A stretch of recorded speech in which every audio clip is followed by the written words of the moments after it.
Hello बच्चों, मैं Nirmala, PGT biology, government girls high school Shamchana, Rohtak.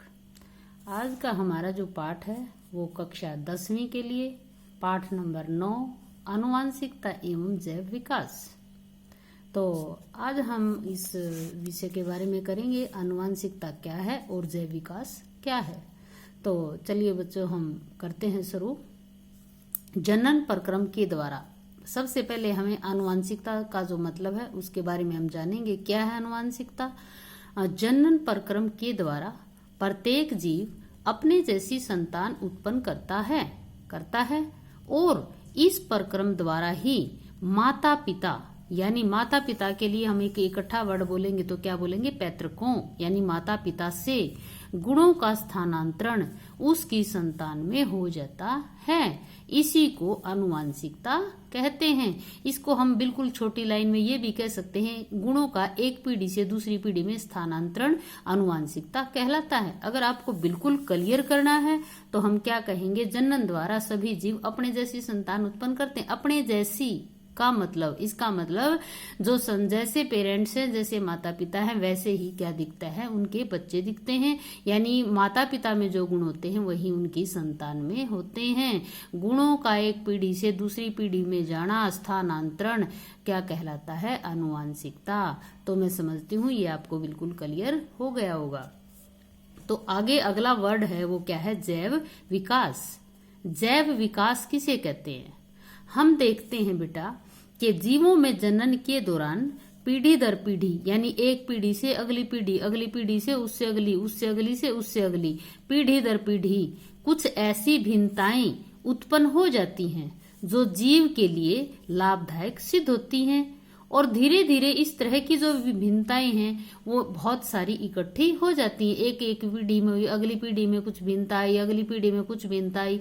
तो धीरे धीरे हम देखेंगे जब पहली पीढ़ी से और 10वीं पीढ़ी का जब हम आपस में मिलान करेंगे तो हम पाएंगे जो पहली पीढ़ी थी और 10वीं पीढ़ी है उसमें बहुत ज्यादा बड़ा अंतर है। तो इसी को हम क्या कहते हैं? जैव विकास। यानी यहाँ पर हम देखेंगे दोबारा से, जीवों में जनन के दौरान पीढ़ी दर पीढ़ी कुछ ऐसी भिन्नताएं उत्पन्न हो जाती हैं जो जीव के लिए लाभदायक सिद्ध होती हैं और इस प्रकार उच्च कोटि का जीव उत्पन्न हो जाता है।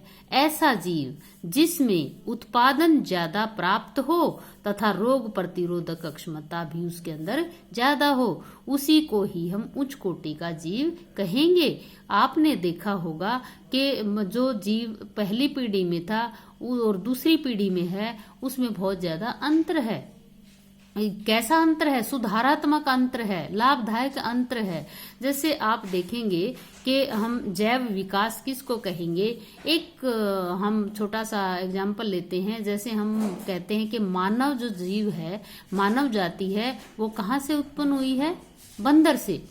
तो हम देखते हैं बंदर की और जब हम मानव की तुलना करते हैं तो हम पाते हैं कि जो मानव है वो बंदर से कहीं ज्यादा उच्च कोटि का जीव है। कैसे? उसमें जो बुद्धि है वो बहुत ज्यादा है और दूसरा उसका रहन सहन का ढंग उसकी बुद्धि के कारण वो मतलब उच्च स्तर का है। तो यहाँ से हम समझ पाएंगे कि जैव विकास क्या है। तो बंदर से मानव का उत्पन्न होना ये एक जैव विकास का ही उदाहरण है। तो मैं समझती हूँ यहाँ बिल्कुल आपको समझ आ गया होगा। तो आगे हम चलते हैं बेटा। गुणसूत्र आपने बार बार सुना है। गुणसूत्र अगर हम इंग्लिश वर्ड इसके लिए यूज करें तो क्या होता है? क्रोमोजोम। क्रोमो गुण और जोम मीन्स सूत्र, यानी गुण सूत्र, गुणों का धागा। आप इसको ये भी कह सकते हो, गुणों का धागा, गुण सूत्र मतलब ऐसे धागे जैसी संरचना जो हमारे गुणों को नियंत्रित करते हैं। तो यहाँ पर हम देखेंगे बेटा, कोई भी जो गुणसूत्र होता है वो एक रस्सी की तरह की संरचना होती है। जैसे किसी भी रस्सी को जब हम बनाते हैं तो उसमें दो वो ली जाती हैं पतली रस्सियां और फिर उनको आपस में एक दूसरे के ऊपर लपेट दिया जाता है। तो इसी तरह की संरचना में ही क्या होता है? गुणसूत्र। तो यहाँ गुणसूत्र की किससे बना हुआ होता है? क्रोमेटिड से। जो छोटी जो पतली जो रस्सी जैसी संरचना होती है, धागे जैसी संरचना होती है, उसको हम कहेंगे क्रोमेटिड। और वो दो क्रोमेटिड एक दूसरे के ऊपर लिपटी हुई होती हैं, इसको कहते हैं हेलिकल फॉर्म। क्या कहते हैं इसको, हेलिकल फॉर्म। तो ये एक दूसरे के चारों तरफ लिपटी हुई होती हैं। यहाँ पर हम देखेंगे बेटा ये धागे जैसी जो संरचना है इसके ऊपर कोडोन होते हैं। कोडोन किस फॉर्म में होते हैं, मान लिया एग्जाम्पल के तौर पर हम लेते हैं ABCDEF, इस तरीके से हैं। तो 3 कोड मिलकर के एक जीन बनाते हैं। 3 कोड, कोई भी, ये 3 कोड भी हो सकते हैं, यहाँ से ये 3 कोड भी हो सकते हैं, और यहाँ से ये 3 कोड भी हो सकते हैं। तो ये 3 कोड मिलकर के किसी एक गुण को नियंत्रित करते हैं। वो गुण हो सकता है, गुण कौन से होते हैं, जैसे में आपके चेहरे का आकार, आपके चेहरे का कलर, आपके बालों का कलर, जैसे किसी के काले हैं, किसी के भूरे हैं, किसी के सफेद हैं। तो ये क्या है, गुण। किसी का गोल चेहरा है, किसी का लंबा है, तो ये क्या है, गुण है। तो इन 3 जो कोडोन है इनका एक सेट बन जाता है और वो किसी एक गुण को नियंत्रित करता है। उस सेट को जो 3 कोडोन से बना हुआ है, जो किसी एक गुण को नियंत्रित करता है, उसको ही हम क्या कहते हैं, जीन। क्या कहते हैं बेटा, जीन। तो ये हुआ हमारे गुणसूत्र की संरचना। यहाँ हम देखेंगे बेटा अगर आपसे पूछा जाता है तो मानव के अंदर कितने गुणसूत्र पाए जाते हैं। ये सभी जातियों के अंदर गुणसूत्र की संख्या हमेशा निश्चित होती है। ये गुणसूत्र ही एक ऐसी संरचना है जो हमारे गुणों को नियंत्रित करते हैं। आपने देखा होगा पशु के गुण अलग होते हैं, बंदर के अलग होते हैं, मानव के अलग होते हैं। किसी जैसे मटर का पौधा अभी मेंडल ने लिया, उसका प्रयोग करके मैं दिखाऊंगी, वो क्या है, वो अलग होते हैं। तो सबके जो गुण हैं कौन निर्धारित करते हैं, गुणसूत्र। क्या सभी जीवों के अंदर गुणसूत्र की संख्या एक होती है, तो आप कहोगे नहीं। जैसे मानव के अंदर टोटल संख्या में गुणसूत्र की संख्या कितने पाए जाते हैं, 46। अगर हम जोड़े के रूप में हमारे से पूछा जाता है तो हम क्या बताएंगे बेटा, 23 जोड़े। और टोटल अगर संख्या पूछी जाती है तो हम क्या बताएंगे, 46 गुणसूत्र।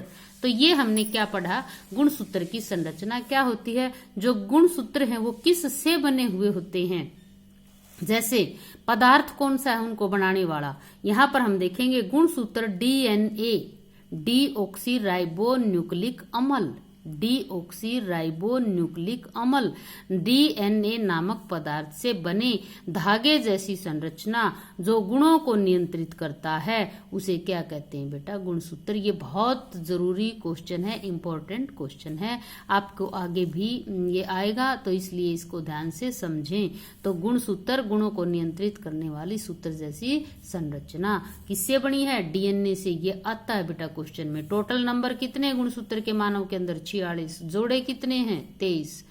तो आगे हम देखते हैं, इसमें बहुत इंपॉर्टेंट जो टॉपिक है अपना इस चैप्टर के अंदर वो है मानव में बच्चे का लिंग निर्धारण कैसे होता है। ये बहुत इंपॉर्टेंट क्वेश्चन होता है, ज्यादातर ये पेपर के अंदर पूछा जाता है।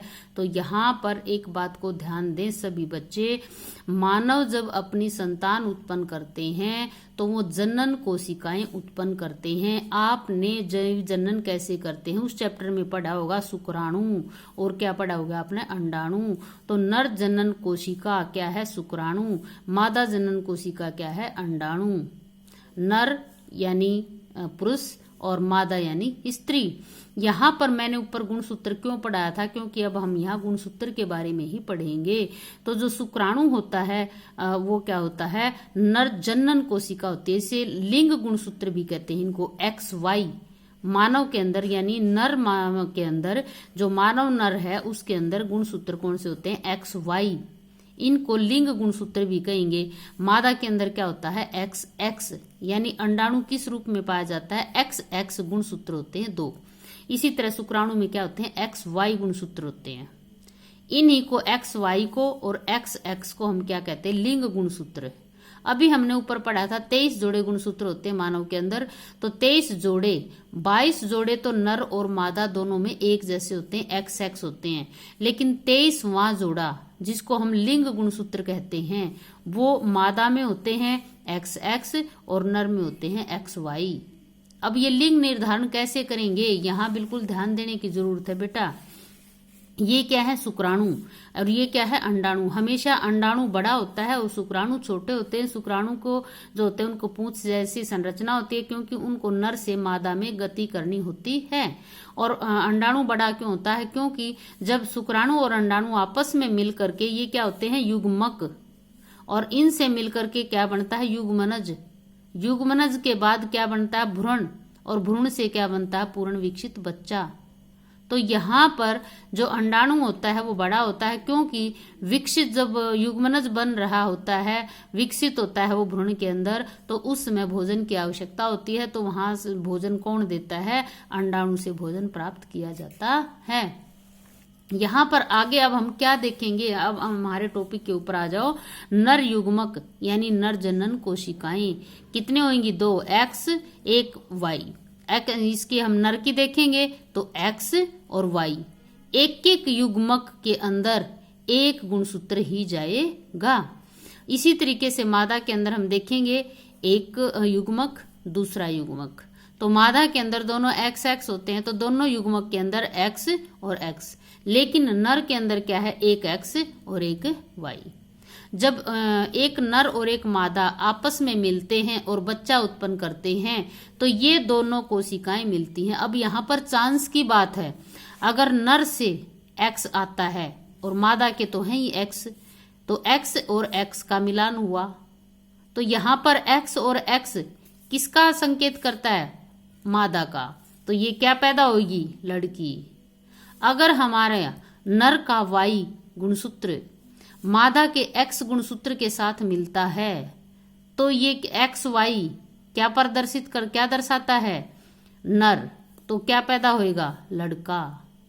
ये चांस की बात होती है, कौन सा किससे मिलता है ये अपने बस की बात नहीं होती, ये अपने चांस की बात होती है। मान लो इधर से फिर हम देखते हैं नर का कौन सा क्रोमोसोम है, एक्स। मादा के तो होते ही एक्स हैं, एक्स और एक्स मिलते हैं। तो अगर बाय चांस ये एक्स और एक्स मिलते हैं तो बच्चा क्या होगा, लड़की।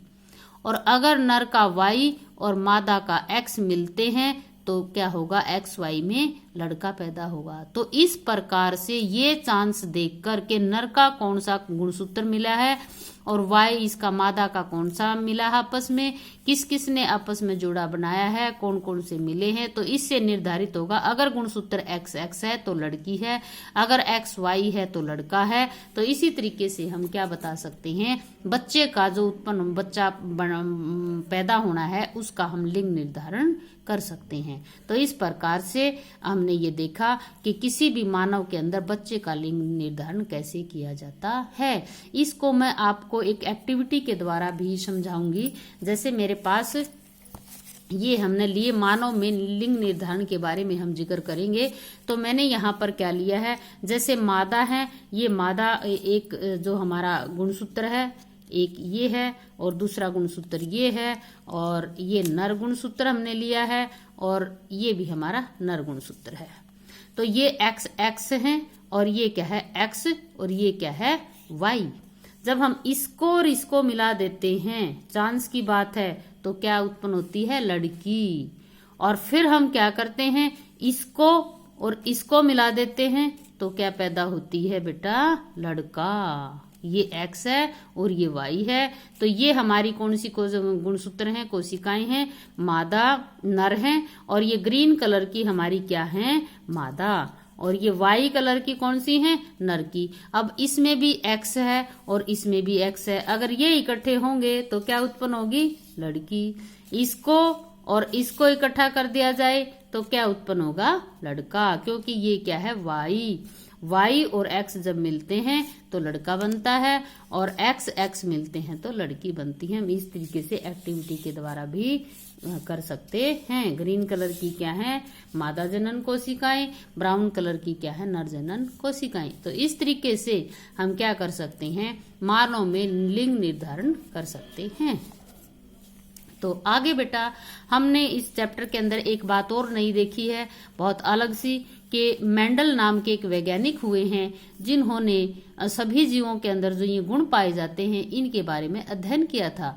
तो मानव के अंदर भी देखे उन्होंने, और सबसे पहले जो मेंडल्स नाम के जो वैज्ञानिक थे उन्होंने मटर का पौधा लिया, मटर का पौधा।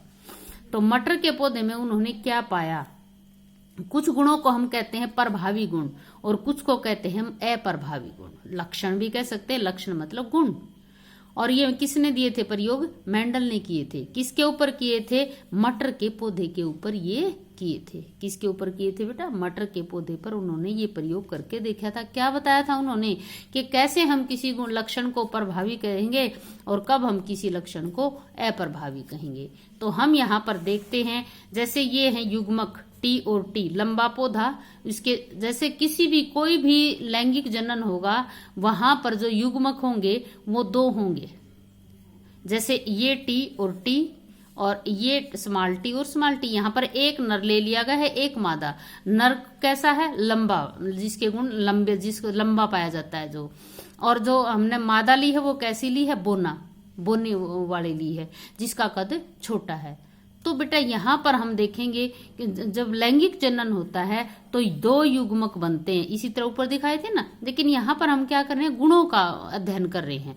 अब यहाँ पर हमने जो मादा ली है वो कैसी ली है, बोनी वाली, जिसके जो लंबाई बिल्कुल छोटी होती है, लगभग 3 फुट की होती है। ये हमने लिए टाल, जो लगभग मनुष्य जो है लगभग 6 फुट का है।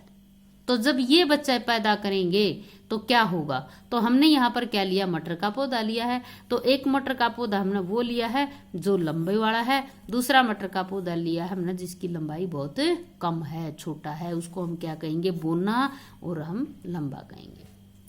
तो युग्मक हमेशा 2-2 बनते हैं। कैपिटल टी बनेंगे इसके युग्मक और इसके बनेंगे स्मॉल टी और स्मॉल टी। इसी तरीके से फिर इनका हम चांस की बात होती है कि जब ये टी इस टी के साथ ही आपस में मल्टीप्लाई करते हैं, आपस में गुणन करते हैं, ये टी और ये टी मिली तो कैपिटल टी और स्मॉल टी। फिर ये जो टी है ये वाली मिली और ये वाली मिली। अब ये वाली टी इसके साथ भी संयोजन करेगी और इसके साथ भी करेगी। ये टी मिली और ये टी मिली तो कैपिटल और स्मॉल टी। फिर हम आ जाते हैं यहाँ पर, ये वाली जो टी है ये क्या करेगी, इसके साथ भी करेगी संयोग और ये इसके साथ भी करेगी। तो हमने क्या पाया कि इस पहली पीढ़ी के अंदर सारे के सारे capital T small T, capital T small T, capital T small T, capital T small T, इस तरीके से मिक्स पाए। क्या पाए, मटर के पौधे, जिसमें एक गुणसूत्र लंबे वाला था और एक दूसरा गुणसूत्र छोटे कद वाला था। सभी के अंदर हमने ये पाया।